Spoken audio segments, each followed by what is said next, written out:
हमारे साथियों के खिलाफ ऐसे एक्शन की मांग जिन्होंने की, आज उन्होंने ये सब साथियों को साथ लेकर नई ईस्वी में वर्ष देकर पावन किया, इसकी खुशी मुझे है। ये खुशी की बात है कि महाराष्ट्र के अंदर भारतीय जनता पार्टी जो और शिवसेना गठबंधन की सरकार थी, उसमें एनसीपी के दृष्टि से आज अजीत पवार जी अपने साथ बड़ी संख्या में विधायकों को लेकर के आए हैं। उनका भाजपा परिवार में स्वागत है और 2024 का ये संदेश भी है कि 2024 जो हम लोग मानते थे कि हम लोग उत्तर प्रदेश में 80 की 80 सीटें जीतेंगे, अब मैं ये कह सकता हूं कि महाराष्ट्र दूसरा सबसे अधिक सांसद देने वाला राज्य है और वहाँ हम 48 की 48 लोकसभा सीटें जीत सकते हैं। और इस प्रकार से देश में 2014-2019 से बहुत बड़ी विजय लोकसभा के चुनाव में माननीय प्रधानमंत्री श्री नरेंद्र मोदी जी को तीसरी बार देश का प्रधानमंत्री बनाने के लिए समर्थन दिखता एकदम स्पष्ट दिखाई दे रहा है।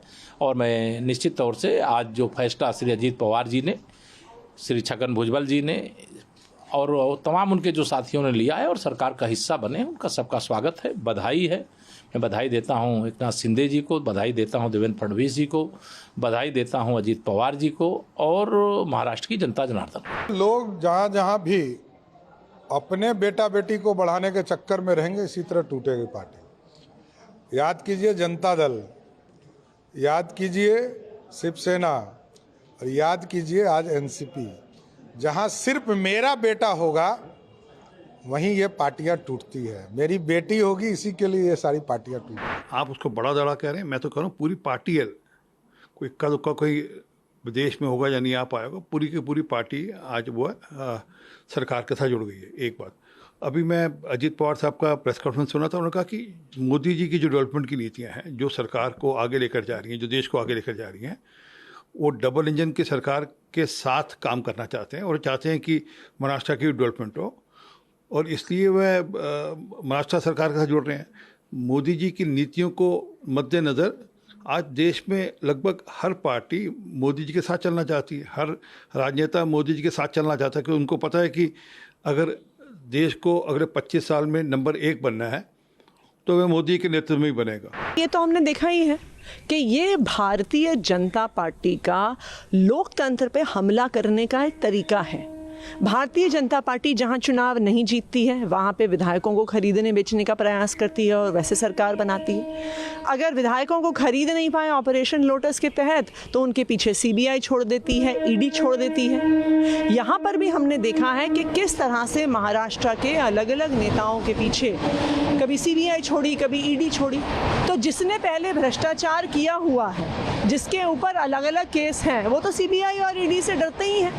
और ऐसे लोग लगातार भारतीय जनता पार्टी में जाते हैं, भारतीय जनता पार्टी की वॉशिंग मशीन में धुलते हैं और आप देखेंगे कि जिन सब लोगों को सीबीआई ईडी के बुलावे आ रहे थे, इन सब में से जैसे ही उन्होंने भारतीय जनता पार्टी ज्वाइन की है वो सब खत्म हो जाएगा। पूरे देश में भारतीय जनता पार्टी सिर्फ तोड़ फोड़ करती है। भारतीय जनता पार्टी सिर्फ ईडी सीबीआई को छोड़ के अलग अलग लोग जिन पे वो करप्शन के आरोप लगाती है, उनको समन करती है, उन पर केस करती है, फिर अपनी पार्टी में लेकर अपनी वॉशिंग मशीन से धो के पाक साफ कर देती है। अब देखिएगा, अब अजीत पवार भी पाक साफ हो जाएंगे, सारे एनसीपी के नेता पाक साफ हो जाएंगे। तो ये तो भारतीय जनता पार्टी का तौर तरीका है। हेमंत बिस्वा शर्मा को आपने देखा ही है, शुभेंदु अधिकारी का किस्सा हमने देखा ही है, तो उसी किस्से में आज एनसीपी और अजीत पवार भी शामिल हो गए। हमारा मानना है कि जैसे जैसे 2024 के लोकसभा चुनाव की तिथियां नजदीक आ रही हैं, प्रधानमंत्री नरेंद्र मोदी जी को फिर से देश का प्रधानमंत्री बनाने की मुहिम जो है वो लगातार तेज हो रही है और अन्य दल के लोग भी हमसे जुड़ रहे हैं। अब तो एनसीपी का अस्तित्व ही नहीं रहा महाराष्ट्र में, अब तो वो शरद पवार के हाथ से बिल्कुल निकल गई और अजीत पवार के नेतृत्व में लगभग 30 एमएलएज ने एक तरीके से नए एनसीपी का गठन किया या ओरिजिनल एनसीपी आप इसे कह सकते हैं। और हमारा मानना है कि जो भी पार्टियां वंशवाद पर चलती हैं उनका यही हश्र होता है। शरद पवार ने भी अपने अनुभवी अजीत पवार को दरकिनार करते हुए अपनी पुत्री को कमान दी थी पार्टी की। तो ये बात वंशवादी पार्टियों पर एक ना एक दिन रिएक्शन तो होता ही है इसका, कि जो अब कर्मठ कार्यकर्ताओं को छोड़कर अपने पुत्र पुत्रियों के मोह जाल में फंसेंगे, तो ऐसी स्थितियां देखने को मिलती हैं महाराष्ट्र में। इससे हमारा एनडीए का गठबंधन बहुत मजबूत होगा और हमें पूरी उम्मीद है महाराष्ट्र की तमाम सीटों को स्वीप करेंगे और प्रधानमंत्री को 2024 में जो पुनः प्रधानमंत्री बनाने की मुहिम है वो और उसको बल मिलेगा। अजीत पवार जी का जो मानना है वही हमारा लंबे समय से मानना रहा है कि जो विकास है वो सर्वोपरि होता है, वो देश का विकास हो, प्रदेश का विकास हो। हमारी पार्टी का मूल मंत्र भी है nation first and party next. और डेवलपमेंट कहते हैं, डेवलपमेंट के बारे में कहते हैं कि डेवलपमेंट इंतजार नहीं कर सकती, राजनीति इंतजार कर सकती है। तो अजीत पवार जी भी विकास के मुद्दे पे हमारे साथ आए, हम भी प्रदेश का विकास चाहते हैं। तो हमें पूरी उम्मीद है कि बहुत बेहतर समन्वय के साथ हम महाराष्ट्र को वो ट्रिपल इंजन, डबल इंजन की भी बात नहीं हुई, ट्रिपल इंजन के स्पीड से महाराष्ट्र का विकास दौड़ेगा और देश के ये एक महत्वपूर्ण राज्यों में इसकी और अच्छे से गिनती होगी।